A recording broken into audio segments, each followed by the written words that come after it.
The role of eyes in body language.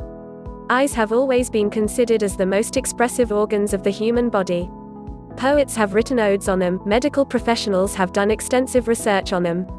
Frankly speaking, even without any special training in reading body language, you are able to read many of the signals that a person is giving out by just looking at the signs. You know that when a person crinkles their eyes, they are probably thinking hard, and you know that when a person rolls up their eyes, they are indicating their non-acceptance or unwillingness for something. Some of the signs are quite apparent, but there is so much more that the eyes can tell you. It is befitting that we start our body language reading techniques with the eyes. There is so much they can tell you, if you are only willing to hear them. The eyes are perhaps the most expressive parts of the human body. Many people instinctively feel that the eyes cannot and do not lie. What is seen in them has to be the truth.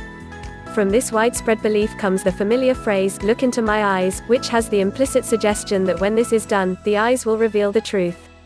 Experts in body language agree, the eyes are often true reflections of a person's inner thoughts and feelings. What is also very fascinating is that most people seem to have an inborn ability to feel what the eyes are saying, and to connect with someone through the silent but powerful language of the eyes.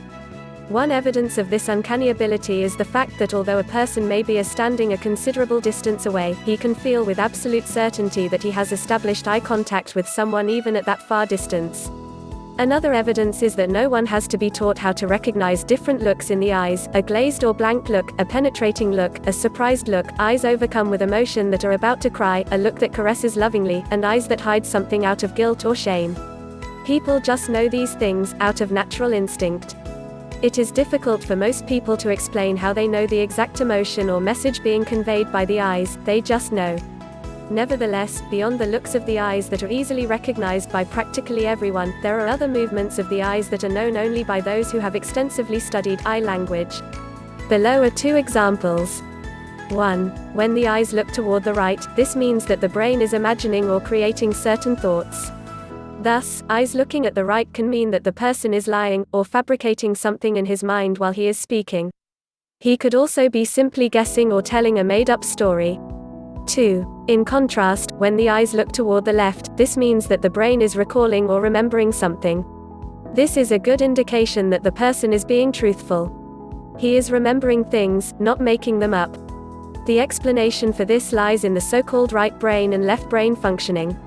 The right brain is associated with creativity, while the left brain has to do with cold facts and memory.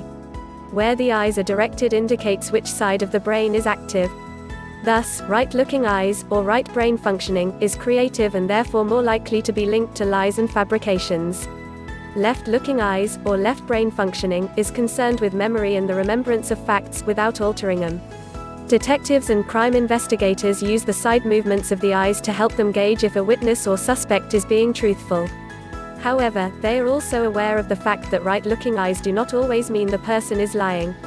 He may just be unsure or speculating, or he simply does not know the answer to the question asked. There is a lot more to be learned about the eyes and the volumes they speak. It is often helpful to learn how to identify clusters of expressions, from the eyes, mouth and the whole face in general, taken as a whole, to correctly interpret facial expressions. This takes a lot of study and practice.